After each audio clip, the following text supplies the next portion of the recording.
Good morning and welcome back to our Ask the Agronomist video series. I'm Kyla Watson here with Phil Long. Phil, how are things looking out there? It's looking pretty good, looking better. We had a lot of heat, in the last week or so. Kind of went from no heat through the month of May and little GDU accumulation to lots of heat.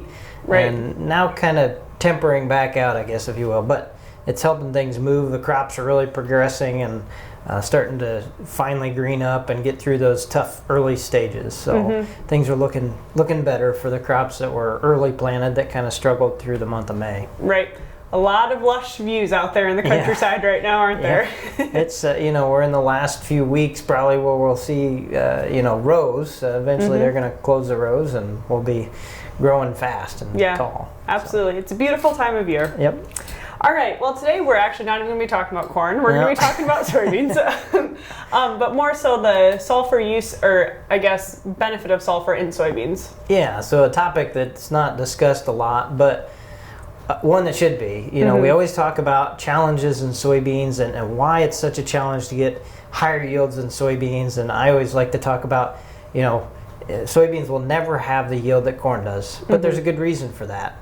We get a lot of protein out of soybeans compared to corn, and it takes a lot of energy out of the plant to produce protein. So sulfur is one of those nutrients along with nitrogen that helps produce that protein. So it's one of those drivers that soybeans really need and require a lot of to make all that protein. So it has the role of sulfur in the plant is huge. Okay. It does everything from chlorophyll. Obviously a symptom of it would be yellowing, one of the top ones. So it has a big role in the chlorophyll production, protein, enzymes, and so forth, driving that plant. It also has a big role in the formation of the nodules. So, producing that nitrogen for the plant, because obviously we don't fertilize nitrogen. So there's a lot of essential nutrients that play a role in forming those nodules and keeping them healthy, and sulfur is one of those. So a lot of key roles in the plant that keeps it going all season long, and something that we don't realize how much it's required. And the interesting thing is the in season. So let's talk about this very season, how we could be applying it this year. Yeah, sure. So if we go back and look at where some of those sources, because a lot of the first question you get is, why do we need to do that? There's supposed to be plenty out there. So, where does sulfur come from? Typically, the primary sources are, there's a lot abundance of it in the soil, but it's typically locked up in that organic matter. So just like nitrogen, we get mineralization of sulfur as well, or sulfate, for the plants in that usable sulfate form. Then the rest of it typically comes from deposition, which we've decreased that a lot too. Low sulfur diesel. There's not as much. There's a lot more scrubbers in industry and so forth, so we don't get as much of that. There's just a lot less of it being out, rained down, if you will, on the landscape. And obviously we're taking crops that require a lot more. When we get 250 bushel in corn and 60, 65 plus bushel in beans, that takes some of that off there every time we remove that grain. So you got to remember that if it's not available, the plant can't get it. I like to remember the law of the minimum. This is a common thing. If you see the barrel, illustration of the barrel and the staves in the barrel and which one's lowest. So that's what you got to come back to. If there's whatever the least limiting factor is what you need to figure out. And sulfur is one of those. It's required about as much as phosphorus. So we don't think about that, but we always fertilize for phosphorus and potassium in soybeans, and it's required takes up about as much as phosphorus. So if it's not there in ample supply, or not in an available form when the plant needs it, then we need to be thinking about potentially applying it in season. Okay, which leads us right into the next point, which is when to apply it. Sure, yeah. So you got to look at how the plant takes it up, and really that's kind of from the plant starts using it really hard after it gets the nodules established. So V4 to R2 is really the peak uptake. So it's really going to be taken up kind of like corn does nitrogen when it starts on that drastic uphill trend of growing really quickly.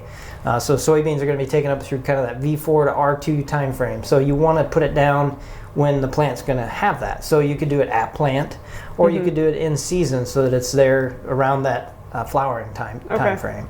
So a couple different things to think about, but just remember that it's going to really start ramping up earlier in the season. It's not so much later, like when it's trying to fill pods.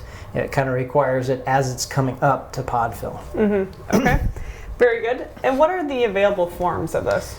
Yeah, so the important part about this is if you're trying to apply it in season, don't put the wrong form down. So, obviously elemental sulfur is one that you think about in terms of cheaper sources, but it's not the most available. So another one that I would maybe shy away from that you can get sulfur from is gypsum.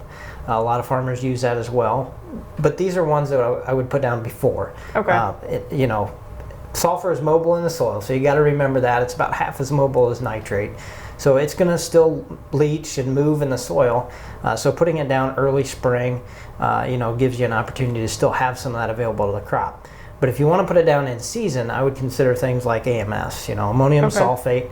There's thiosulfate, so liquid forms. There's magnesium and potassium sulfates and so forth out there.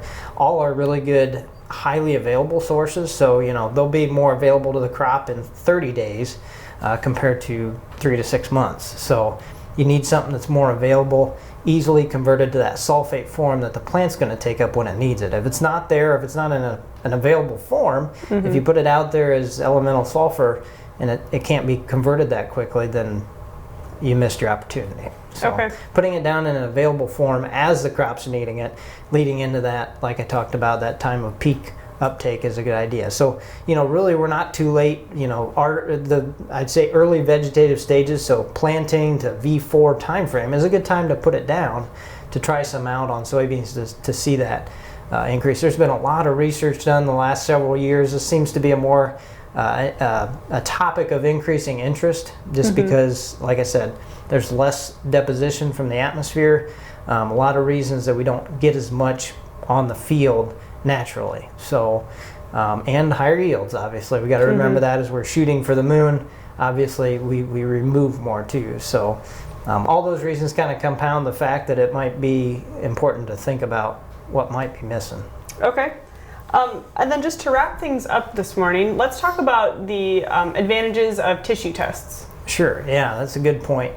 I'm not recommending you go out and spread the whole farm with sulfur on all your soybeans, obviously. This is a great thing to try out. The soybean price right now is not anything fantastic by any stretch of the imagination, but you want to continue to get better and you want to learn what is, like I said, what is that most limiting factor on your farm. So when it comes to soybeans, taking a tissue test will really give you a better understanding of which ones are limiting me. Which ones are limiting me early in the season, maybe, around that R2 or flowering time period when it's going into grain fill or pod fill.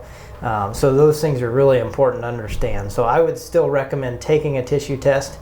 This is for, thinking about testing out something new on your farm. Try it on an acre or two or a couple passes or a strip that that you can monitor and take off at harvest and see if it's made a difference. So yeah, tissue testing above all, obviously, I would say do that before you do anything drastic. But sulfur is one, like I said, it's even in higher organic matter soils where you'd think you'd see a lot of sulfur available throughout the season. It's not always there. And you got to remember, we plant in cooler soils. Soybeans require it somewhat up front too. So if it's not there, that's why you may be seeing some yellowing and so forth. So take that tissue test to get a good understanding of what's actually out there. Okay, sounds good. Good opportunity for some on-farm testing on your own place. Exactly, yeah. I just always encourage farmers to find that one thing that's holding them back. Okay, very good. Well, is there anything else that you would like to add? Nope, I hope we continue to get these GDUs and keep things growing. It's exciting to see things moving and have a decent start to the season. So. Absolutely. Well, looking forward to see what the next week brings. Exactly. All right, well, thank you for joining us this morning, and thank you to our listeners for tuning in. Have a good day.